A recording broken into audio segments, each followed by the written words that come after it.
Newsreels is an app that lets you see every side of every news story, compare sources for any news story, use your Reels feed to stay caught up on daily news, and absorb everything quickly through the summarized bullet points. Newsreels keeps you informed and gives you a neutral, balanced perspective. Click the link below. Welcome, everybody. Hope everybody had a good weekend. Much to discuss, so let's get right into it.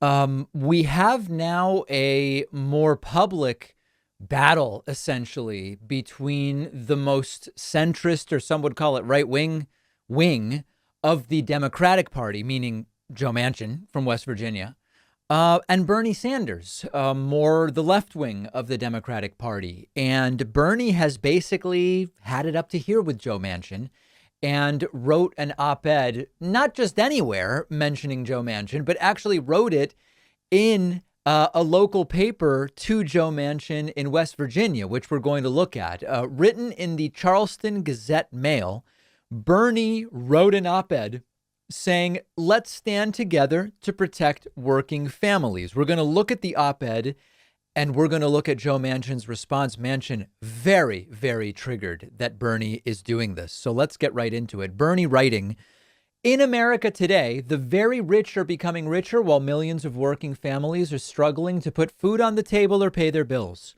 We now have the absurd situation in which two multi-billionaires own more wealth than the bottom 40% of Americans.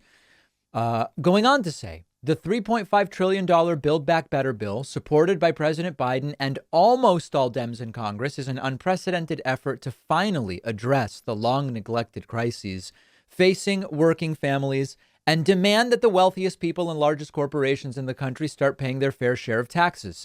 In fact, this legislation would be paid for by ending loopholes and raising taxes on the 1% and large profitable corporations. The bill would take on the greed of the pharmaceutical industry. Last year alone, while 1 out of 4 Americans could not afford to fill prescriptions, 6 pharmaceutical companies made nearly $50 billion in profits, and the 10 highest paid executives made over $500 million in compensation. Bernie extols the virtues of what's proposed. The bill would expand Medicare. The United States and states like West Virginia and Vermont in particular are seeing populations age, meaning more older Americans and people with disabilities needing home health care. The Build Back Better plan is not only vitally important for seniors, but is enormously important for working families and children. As a result of the $300 direct payments to working class parents, which started with the American Rescue Plan, we've cut childhood poverty in our country by half. It would be unconscionable to see those payments end, which is what will happen if we don't pass the bill. And Bernie going on, explaining all of the great things that the bill actually does. It makes investment in housing. We would reduce homelessness. And then it would, to some degree, deal with climate change. It would create jobs. And Bernie says this is being opposed by every Republican in Congress, as well as drug companies, insurance companies, the fossil fuel industry, and the billionaires. They want to keep the status quo. And Bernie says it's now time to do this. And then he says there's overwhelming support for the legislation, which there is. And yet, writes Bernie, the political problem we face is that in a 50-50 Senate, we need every Democratic senator to vote yes. We now only have 48. 2 Democratic senators remain in opposition, including Senator Joe Manchin, a Democrat of West Virginia. This is directly and accurately calling out Joe Manchin and Kyrsten Sinema, although this was in a West Virginia paper, this is focused on Manchin, for his unwillingness to just do the right thing for his own constituents, which I will remind you about with some statistics in a moment. Joe Manchin is not pleased that Bernie did this. Joe Manchin has responded in typical Joe Manchinese, saying, this isn't the first time an out-of-stater has tried to tell West Virginians what's best for them, despite having no relationship to our state. I would argue, by virtue of understanding the dynamics of Vermont, that Bernie Sanders actually far better understands the situation for West Virginians than does Joe Manchin. But understand that this is not substantive. This is Joe Manchin saying, get off my lawn, Bernie. Get off any lawn in West Virginia. Manchin writes millions of jobs are open, which ignores the fact that, hold on. What jobs? What do they pay? What are the conditions? Supply chains are strained and unavoidable inflation taxes are draining workers' hard-earned wages as the price of gas and groceries goes up. Sounds like a Republican. Senator Sanders' answer is throw money on an overheated economy, while 52 other senators have concerns. To be clear, Congress should proceed with caution on any additional spending. I will not vote for a reckless expansion of government programs. What do I think this is fundamentally about? Joe Manchin spent months saying the problem is the price tag is too big for these infrastructure bills. And then Democrats came to the table and said, OK, we can lower the price tag. We could reduce this and then we'll fix that problem. Right, Joe?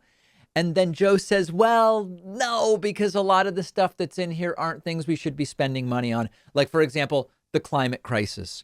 At this point, is it just about Joe Manchin's personal financial interests? Like, is it that simple? Joe Manchin gets $500,000 a year thanks to records obtained by Alex Koch for the Center for Media and Democracy and published by The Guardian. Manchin makes roughly $500,000 a year in dividends from millions of dollars in coal company stock that he owns. The stock is held in EnerSystems. That's a company Manchin started in 1988 and later gave to his son to run. Joe Manchin received a ton of money from fossil fuel lobbyist groups and donors who usually donate to Republicans, but seem willing to donate to Joe Manchin because of his position on these issues. So I don't want to be reductionist and say it's just his pocket. Maybe it is. Maybe it is. And maybe that's why Joe Manchin is taking these positions. As I've said before, West Virginia is a disaster and needs help, not an attack on the people. West Virginia, just look at the data, is a disaster. Terrible unemployment rate. Terrible health care. West Virginia is ranked 47th out of 50th in the country in health care. That means access, quality, and public health. Terrible on education. West Virginia is ranked 45th out of 50 in terms of education. That includes higher ed and pre-K through 12. As far as infrastructure is concerned, West Virginia is dead last, 50th based on energy, internet access, and transportation. West Virginia, like few places in this country, desperately needs this bill. And they've got Joe Manchin. Now, if they had a Republican, I know, guys, if it was a Republican instead of Joe Manchin in the Senate, he or she is not voting for it anyway. But this is a state that desperately needs this. And now Bernie taking it directly to Joe Manchin, and Joe Manchin doesn't like it. Will it change what Manchin ultimately does? I don't know. We'll talk more about that tomorrow and what's currently on the table.